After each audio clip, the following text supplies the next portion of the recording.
we're going to go ahead and kick off Ignite Fitness. I am the first speaker, me. Woo. All right. Go ahead, get it started, Terry. So my talk is titled Sthira, Sukham, Asanam, and some of you know that I'm a yoga instructor, and this kind of sounds like that weird Greek stuff that yoga instructors say sometimes, kind of like, let your butt bloom and stuff, and these words come out, and you're just like, what is this yoga instructor talking about?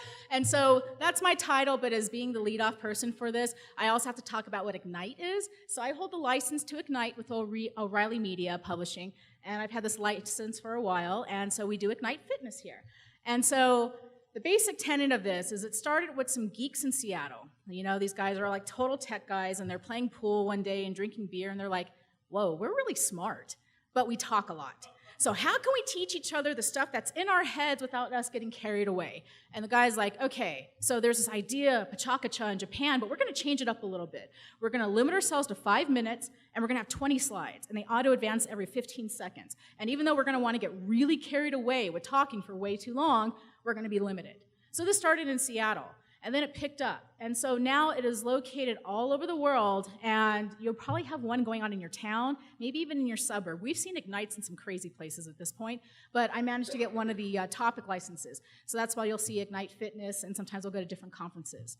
So because I got the license, I came up to Ronnie like, hey, Ronnie, I have an idea, we have really cool people here, so why don't we give people a platform? And she totally fell for it. So this is like, what is this, my 4th or 5th year of doing this?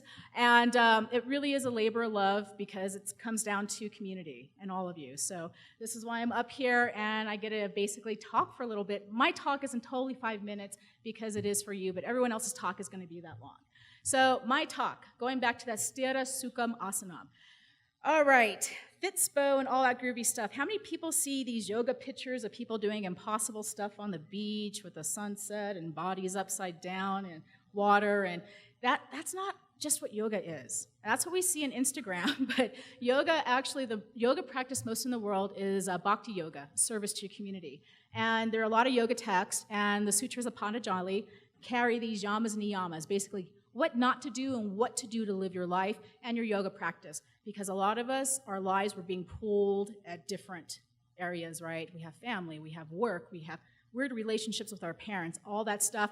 And so what we learn in these yoga sutras really does relate to how we live our life off the mat. And so when I was going through my first yoga teacher training, I had to do all this kind of philosophy stuff, and I'm like, okay, great, numbers, words, numbers, words.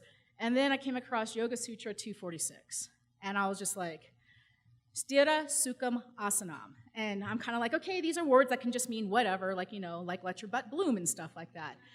But what it really comes down to is Sthira is where we talk about our effort. And a lot of us, we lift, and we do consistent things, and we get consistent paychecks, or we go to our churches regularly, things that we do consistently where we put the work into it.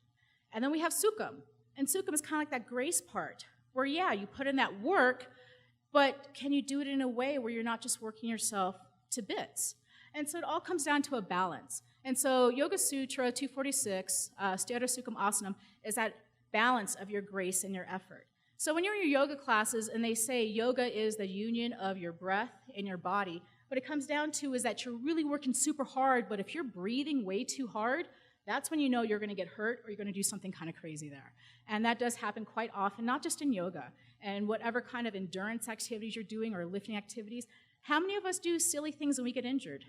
We have a few injuries in the room. I know we do. But it's not just with our physical endurance. We do a lot of things where we pull ourselves out of balance. And the breath is a tool where you know immediately if you're huffing and puffing, like that warrior two is getting way too hard, you're kind of doing it a little bit wrong. So I'm kind of taking this away from yoga and kind of looking at our trends. Yogurt, oh God, I'm so hungry. Okay, so weight loss. How many people think it should be like this on a trajectory? Or you're training for an event?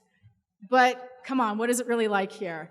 It's okay though, we need to give ourselves a break. You see how that's still in that yellow line? It's still basically going that area there. We are just so hard on ourselves, I think we just need to be that straight blue line. We actually have these zones where if we basically oscillate and go in a good direction, we're doing what we're supposed to be doing. That's that balance of where's our breath, where's our effort, where's our grace. So basically, give yourself a break, yo. Because you know if you're not breathing hard enough, if you're not putting in enough effort, and you know if you can be a little bit more graceful. I'm Kia, bodybear.net, Kia M. Ruiz.